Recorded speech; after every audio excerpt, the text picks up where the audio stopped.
Okay, would everybody please welcome to the stage the Edgar Allan Poe of stand-up comics, Mr. Marten Hoyle.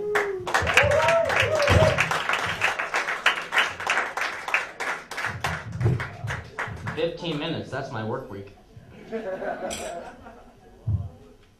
Yes, the Edgar Allan Poe stand-up comedy. Yes, that's what they call me. And therefore, I'd like to begin with a simple question and answer joke for you. Why does the Easter Bunny hide his eggs? Because essentially they're dead chicks. And he's worried Ted Bundy might try to fuck them. What can I say? I'm a bit of a dark poet there, aren't I? Oh, what do I want to talk about tonight?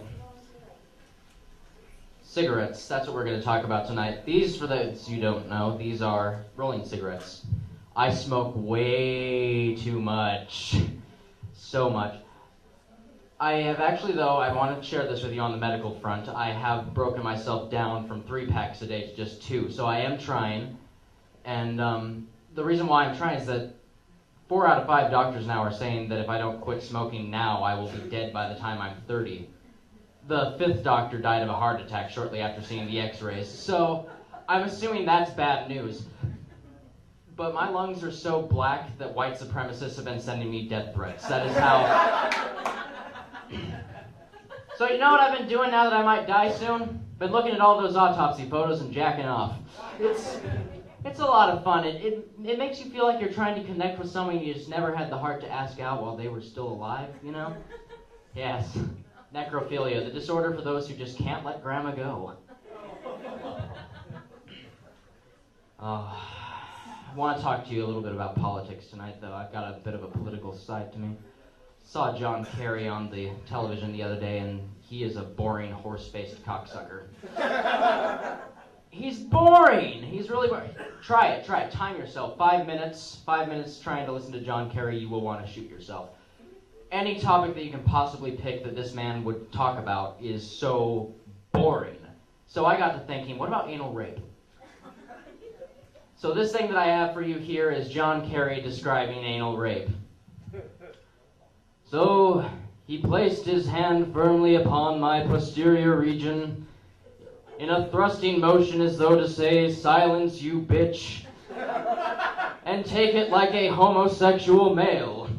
Meanwhile, my testicles were slapping against my taint, much like my 2 purple hearts caressing my breast, with the hands of freedom.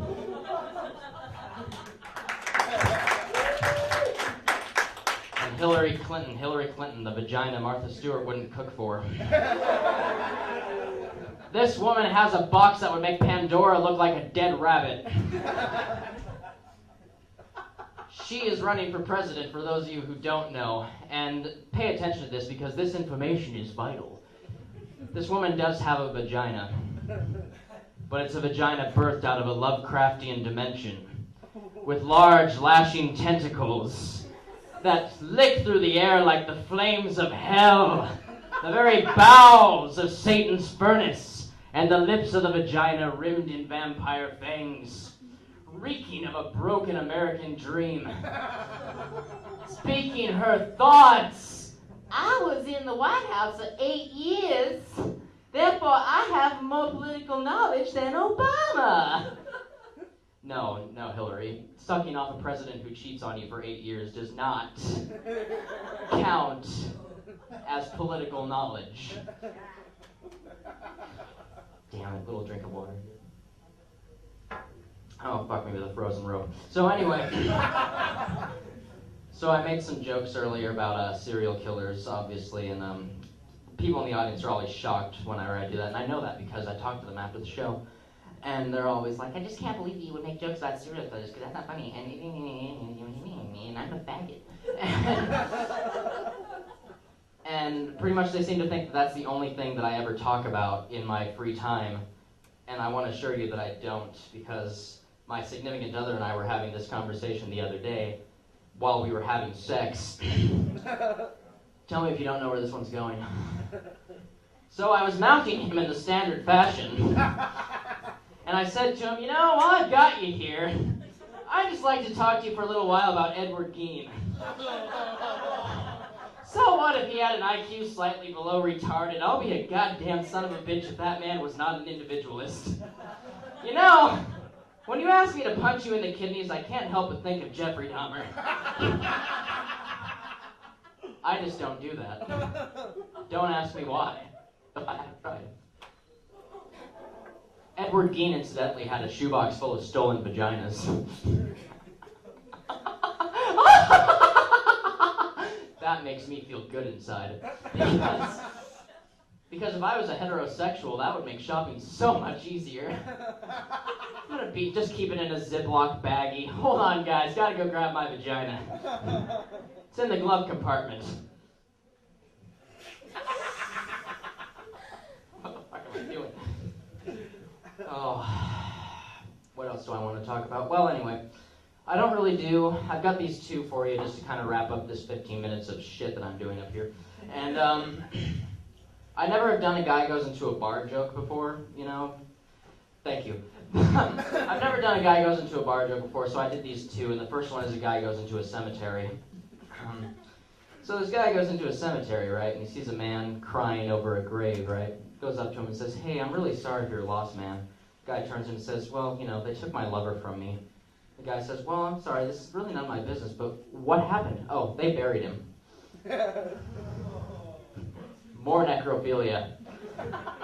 Finally, a guy goes into a lottery, goes up to the guy behind the counter and says, "Hey, I'm a winner." "Oh, okay, well, let's see your ticket and see if you're a winner." He's like, "Oh, I don't have a ticket." The guy behind the counter says, "Well, how could you possibly be a winner if you don't have a ticket?" He says, "Oh, I banged your wife." And that's a good goddamn joke. I actually jacked off a little bit to those autopsy photos after I did that. Well, this is my most popular joke, and I guess I have to do it now because I do have a couple more minutes up here. Hey, Heath Ledger's been dead for about 6 months now. Have it on my calendar. This one is called the improv game joke, and some of you know what I'm talking about, you know. For those of you who've heard it, you know, again. It's a great improvisational game. You can play it with your friends for hours, by the way. And many of you may be going to parties after the show, so this is valid to you. It's called Who's Shit in the Sink. We used to play that game for hours when I was a child, and if you want to do it correctly, you've got to do the Who's Shit in the Sink dance. So all you have to do is after someone has deliberately taken a shit in someone else's sink, all you got to do is say, "Oh, who do you think? Shit in the sink. Who do you think? Shit in the sink." And it lasts for hours. It's really fun. Thank you very much. My name is Marten Hoyle. Thank you very much. Shittiest performance ever.